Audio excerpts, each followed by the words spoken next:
A long time ago, in a powerful kingdom called Babylon, there lived a man named Daniel. He wasn't a warrior or a king. He was a wise and faithful man known for his honesty, his wisdom, and most of all, his deep trust in God.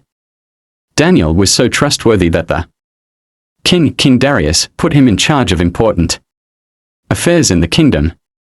In fact, Daniel was so good at his job that the king planned to put him over the whole government.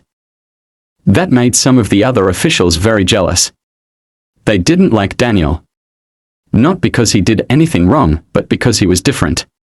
He prayed to his God, followed his ways, and the king liked him best. So they came up with a sneaky plan.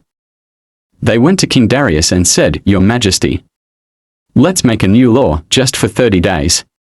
Anyone who prays to anyone or any god except you will be thrown into a den of lions."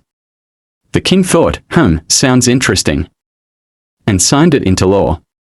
But here's the twist, they knew Daniel wouldn't stop praying. And just like they expected, Daniel didn't hide.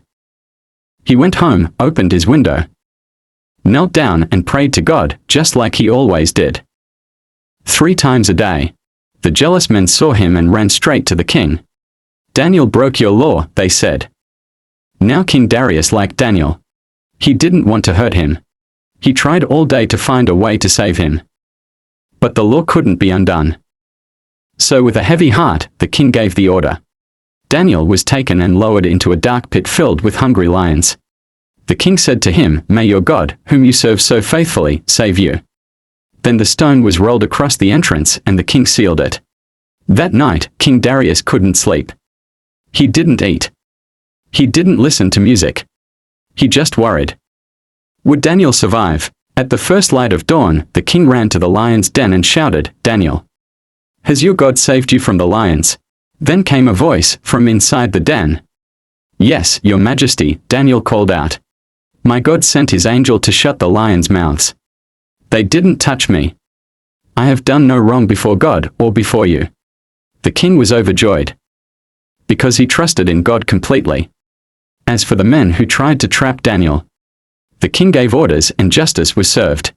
The lions were still very real and very dangerous. King Darius then made a new law. He said, "Everyone in my kingdom must respect the God of Daniel, for he is the living God. His kingdom will never end. He rescues and saves. He performs signs and wonders, even when it feels like we are all alone. God is with us."